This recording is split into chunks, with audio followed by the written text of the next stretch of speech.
Se usas o pêndulo e anda a responder como se estivesse bêbado, isto é para ti. Há uns anos eu estava na minha sala de jantar, sim, era ali o meu consultório improvisado, com a toalha torta, uma vela frouxa e o gato a rondar como se fosse segurança privado, e decidi pegar no pêndulo para me ajudar numa decisão. Eu pego no pêndulo, respiro fundo, faço a minha pergunta e de repente aquilo começa a rodopiar como se tivesse bebido 3 gins e meia garrafa de coragem. E eu só pensei, pronto, ok, estraguei o pêndulo, já fui. Mas não, eu não tinha estragado o pêndulo, não tinha estragado a energia, não tinha invocado nenhum espírito, sabe-se lá de onde ou de quem. O estrago estava na pergunta. E foi nesse dia, naquele exato momento, que me caiu a ficha. Aquela ficha pesada, tipo uma pasta de documentos que te cai em cima quando abres o armário e está tudo mal arrumado. E hoje quero contar-te exatamente o que é que eu percebi naquele dia. Porque esta coisa simples, tão simples que até dói, muda tudo na forma como mudas o pêndulo. Eu teria poupado meses de frustração, culpa no cartório e vontade de enfiar o pêndulo na gaveta ou atirá-lo pela janela. Sabes aquela sensação de pecares no pêndulo e ele estar ali firme, direitinho, como um cão bem comportado? E passado 30 segundos está ao salto, sem norte, a fazer-se à vida como um gato demónio quando me entorna café na mesa? Pois, durante anos, mas anos, eu culpei tudo aquilo que possas imaginar. O pêndulo, a lua, os astros, a minha própria pitosguice e até a energia do vizinho do terceiro andar, que vive num alvoroço permanente e devia vir com um aviso energético colado na testa. Não. Mas nunca, mas é que nunca me ocorreu olhar para a pergunta. E sabes porquê? Porque tal como tu, alma bonita, eu achava mesmo que o pêndulo era quase um oráculo, que me vinha salvar das minhas indecisões, dar as respostas prontas, seguras, direitinhas ao ponto. E claro, se a leitura corria mal, eu pensava, é energia, é a lua, é karma, é inferno astral, não percebo nada desta gaita. Mas não, o problema estava sempre, e digo-te isto de caras, mas com todo o meu amor, na pergunta.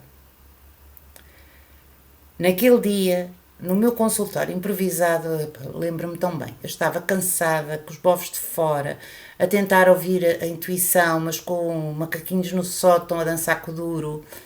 Tinha acabado de vir de um turno que foi uma torada daqueles que me tiram anos de vida, e ainda assim eu ali, a perguntar ao pêndulo como se estivesse capaz de tomar decisões. E a pergunta que fiz, não vais acreditar, senta-te, respira e já vais perceber. A pergunta foi algo deste género. Será que, se eu eventualmente fizer isto, pode ser melhor do que aquilo, ou será que devia talvez esperar mais um pouco? Pronto. Está aqui o diagnóstico.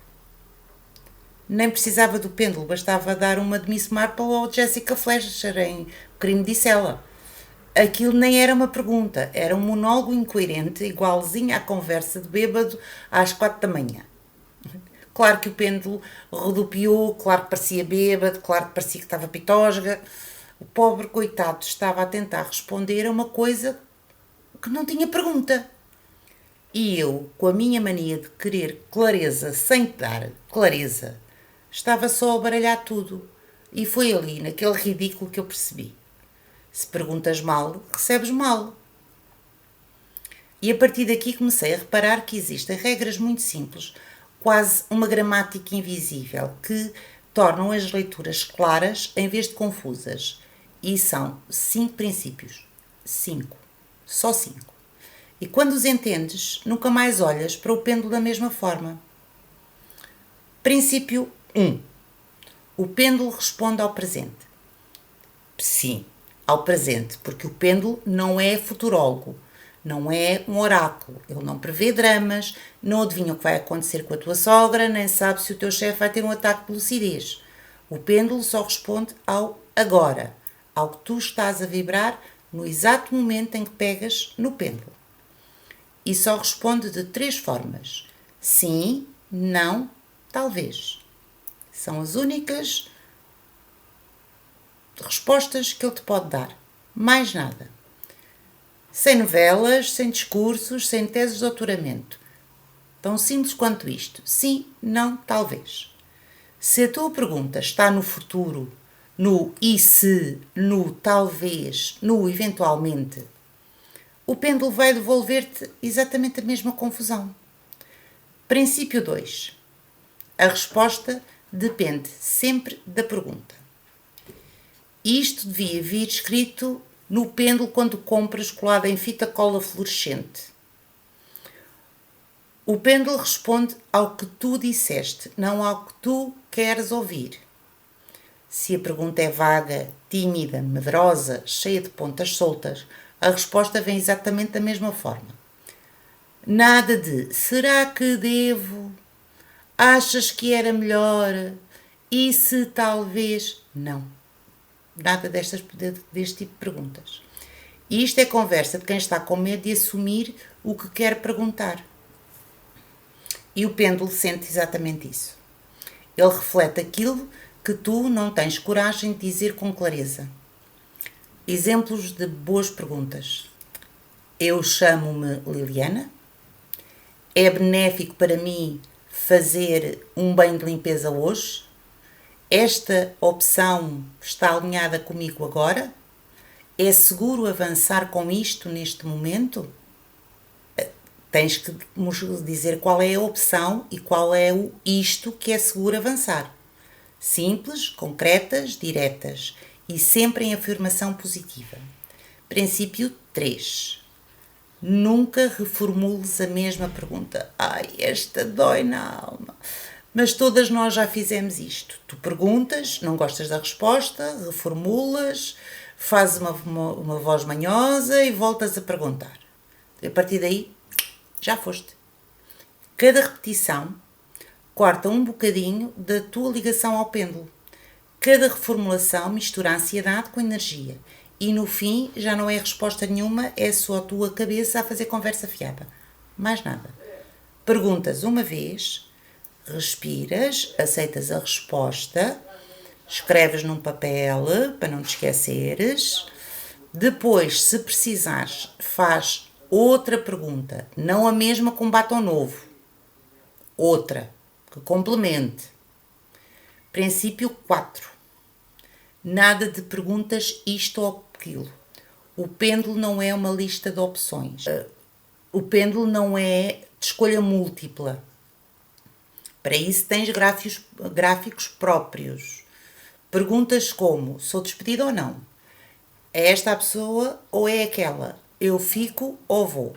Só baralho o campo energético. Substitui por. É benéfico para mim permanecer neste trabalho agora? É seguro aproximar-me de fulano ou fulana neste momento? E depois então aprofundas com perguntas separadas. Quinto e último princípio, mente neutra. Ou então é uma baralhação certa. Mente neutra ou praticar neutralidade, que é a mesma coisa. Se perguntas com a cabeça a fervilhar, contas por pagar, problemas, discussões, ressentimentos, o pêndulo absorve esse ruído. A Miss Marple, não sei se tu conheces, mas a Miss Marple resolve mistérios porque observa com calma e tu precisas do mesmo. Precisas manter a mente calma, a respiração lenta, profunda, estares presente, sem pensamentos dominantes a picar-te o miolo e então só depois perguntas. Uma das formas de praticar a neutralidade é fazeres um treino, como eu explico no meu curso Intui o Pleno. E quando estes princípios começam finalmente a encaixar, há um mito que cai por terra. Um mito teimoso que acompanha todas as iniciantes e que precisa ser desmontado de uma vez por todas. É acreditar que o pêndulo é mentiroso. Não é, nunca foi, nem nunca será. A pergunta é a chave. Quando a tua linguagem é simples, o teu foco é único e a tua mente está quieta como água parada, as respostas vêm limpas que nem chinchas. Se não estiveres centrada, claro que o pêndulo fica num torporzinho irritante, não porque ele está confuso, mas porque tu estás dividida. E está tudo bem, isto é prática, é hábito, é caminho. Se sentes que o pêndulo te podia ajudar muito mais do que te tem ajudado, se estás cansada de perguntas vagas, respostas tortas e energia baralhada, mantém isto à mão, que é o meu guia gratuito, os 8 erros mais comuns de quem começa com o pêndulo, que podes ir à descrição, está lá, é só fazeres o download. E lembra-te também, o curso Intui com o Pêndulo abre no final do mês de janeiro. Se sentes que é o teu momento de confiar na tua intuição, sem dramas, sem medo, com leveza, verdade, fica atenta. Tu és capaz, sempre foste. Até ao próximo vídeo.